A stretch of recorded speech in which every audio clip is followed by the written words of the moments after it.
It's not just Republicans, although they've been very clear about their frustration. Democrats as well say they have questions for the Biden administration about why the U.S. wasn't better prepared to evacuate thousands of Americans and tens of thousands of Afghan allies before the Taliban took over the country.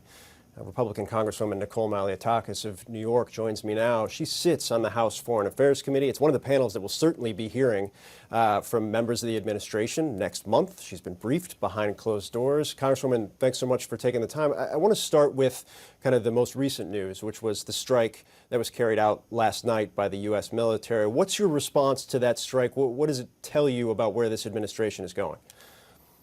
Well, I'm glad that the president kept his word and did go after ISIS-K after the horrific attack that lost 13 of our military men and women. It's been such a tragic and sad week for the United States of America, but we can't say that this was unpreventable.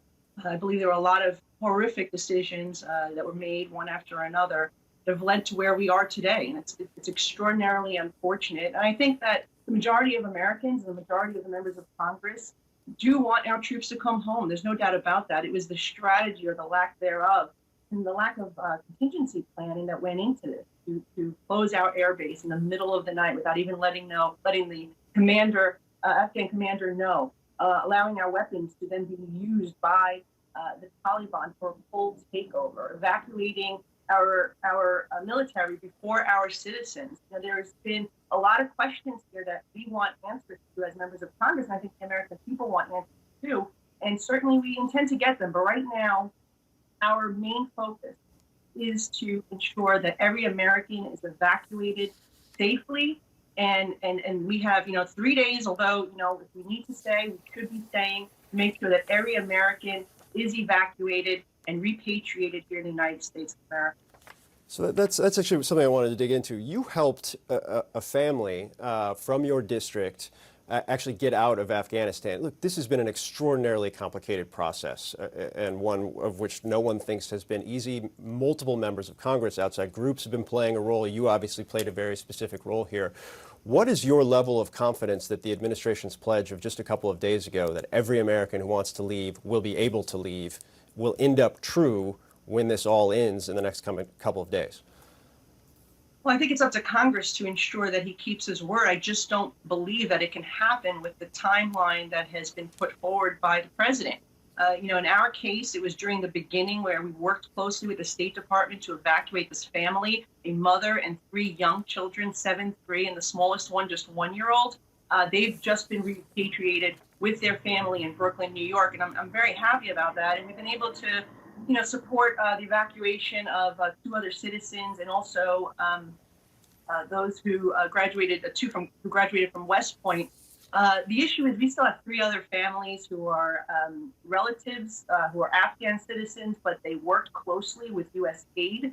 They worked with U.S. aid as well as those who worked with the military. And those people, we gave a promise to that we would not abandon them. And I think that is a concern that you see so many military men and women talk about, and you see veterans volunteering to go to Afghanistan to take a dangerous mission on their own to try to evacuate the interpreters and the partners that they've worked alongside, because they've developed such a strong bond with them over the many years working with them. And so, it's not just the American citizens that many of our military want evacuated. They also want to ensure that our Afghan partners who work so closely with them are also brought anywhere but Afghanistan, so they're not killed by the Taliban.